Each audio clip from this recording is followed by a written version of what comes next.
Adomfo ne mobrohumfo agya ene nso yɛda wo ase sɛ wode da yi akyɛ yɛn na yɛn Nyankopɔn wobɛdi yɛn kan wɔ da yi mu yɛde anuonyam hyɛ ama wo din na mo asɛm so kasa kyerɛ yɛn ɛwɔ Jesus Christ din mu. Hallelujah. Adɔfo me ma wakɔ abade ba wote ase sɛn dwumadi so ne nso yɛbɛfi akenkan sɛ wafi Kolosifo nwoma ti mmiɛnsa baako kɔsi 9 no ɛkasa fa abrabɔ anasa abrabɔ foforɔ sɛ yɛnante abrabɔ foforɔ mu na ɔkyerɛ yɛn sɛ ɛberɛ a yɛnya ne yɛn ne Kristo no yɛma yɛ adwen ne yɛn nidaso nyinaa ɛnsi ɔsoro ɛhɔ na Kristo Yesu tie agya ne sɛ nifa so ɛno nti yɛndwendwen ɔsoro nneɛma nko ho nyɛ asase nneɛma so ɛfiri sɛ wewu na ɔde ne nkwa ato hɔ de ama yɛn sɛ yɛn yɛbɛnya da nkwa ɔno na wada ne ho adi akyerɛ wiase nyinaa na onim sɛ wagye yɛn deɛ yɛne no bɛkyɛ n'ani onyam ɛno nti sɛ yɛka sɛ yɛne no bɛkyɛ n'ani onyam a na yɛnka sɛ yɛne no nyinaa yɛne nyame ayɛ pɛ na mmom no ɔbɛhyɛ yɛn onyam ama wiase nyinaa ehu sɛdeɛ ɛtɔɔde atɔ yɛn no boɔ ɛden ɛfa. Hallelujah. ɛno nti ɔsɛ yɛn kum nipadua no anaasɛ yɛn kum nneɛma a ɛyɛ honam nneɛma na nneɛma ɛtwe yɛkyire ɛsiane sɛ sesei na ɛyɛ dwamambɔ na ɛyɛ efi na ɛyɛ honam akɔnnɔ ɛne nneɛma bɔne a ɛtwa yɛn ho ahyia nyinaa no ɛnyɛ yɛ kyɛfa nti atwa sɛ yɛyi yɛn ho firi mu ɔsɛ ɛnyɛ pɛsɛmukonya afei nso so sɛ woyɛ pɛsɛmukonya na wasan bɛdane ɔbosomsomni ɛfiri sɛ biribi foforɔ aba bɛsi Onyankopɔn anan mu na mobɔne nti Onyankopɔn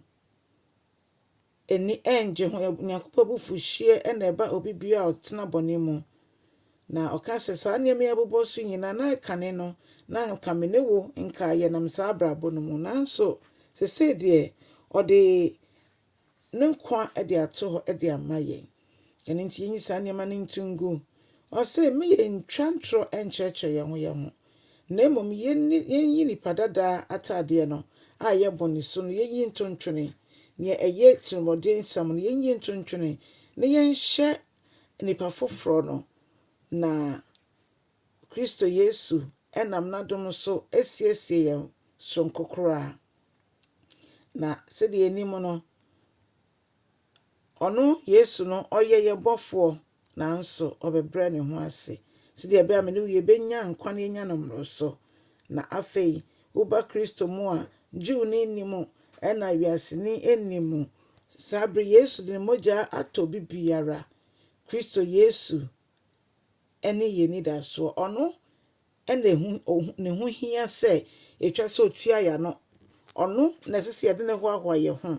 ɔno ɛna ɛsɛ sɛ yɛbɔ ne din baabi a yɛbɛkɔ na ɛsiane sɛ Onyankopɔn ayi yɛn efi bɔnesum na ɔde yɛaba ɔno ankasa na dɔfo kronkron ebusua mu nti sɛ yɛnhyɛ mmɔborɔhunu yɛnhyɛ ayamyie yɛnhyɛ ɔdwoɔ yɛnhyɛ abotrɛ ataareɛ na yɛhu sɛ nipa biara tumi fom nti sɛ yɛyɔnko fom yɛn a yɛbɛtumi ɛde akyɛ na yɛnkae sɛ Kristo Yesu de nkan ɛde kyɛ yɛn nti yɛn nso so yɛbɛtumi de akyɛ afoforɔ ɔsɛ nea ɛkyɛn so momma yɛnhyɛ ɔdɔ ɛna ɛka yɛbom ɛwɔ asomdwoe mu ɔdɔfoɔ wo ne wo yɔnko ntam te sɛ wo ne wo nua ntam te sɛ kae sɛ Yesu Kristo aba bɛwu de agye me ne wo nkwa na ɔhwɛ yɛn kwan sɛ yɛn nso so yɛde afoforɔ ɛmfom soɔ ɛbɛkyɛ wo mu ɛnom ɛne yɛhu Onyankopɔn dɔ sɛdeɛ ɛteɛ Onyankopɔn nhyira wo na ɔndom wo Onyankopɔn boa yɛn nyinaa na yɛntumi ngyina ama no na yɛbibia yɛyɛ mu no yɛnkae sɛ yɛyɛ nipa yɛtumi fom nti yɛmfa yɛn nua mfom so ɛnkyɛ no sɛdeɛ Kristo Yesu ɛde yɛn so yɛbɔne ɔde akyɛ yɛn Onyame ndom yɛn ne yɛnka n'asɛmpa no nkyerɛ afoforɔ na baabi a yɛbɛdu bia yɛnyɛ hann ɛwɔ sum mu sɛdeɛ ɛbɛyɛ Onyankopɔn ne onyam ɛbɛda adi yɛde Awurade ase sɛ nnɛ nso wagye yɛn na wɔnkakra de yɛba bɛdu yɛkɔ na wɔtwe awie yɛn yɛnim sɛ ɔbɛkɔ so adom yɛn ama yɛayɛ nhwɛso pa ɛde ahyɛ Kristo din anuonyam. Onyankopɔn nhyira wo no nyɛ okɛseɛ akwa nyinaa mu. Ma yehu onyame mani ye wɔ abrabɔ mu na ensi yɛn yie sɛdeɛ esi yɛ kra nso yie.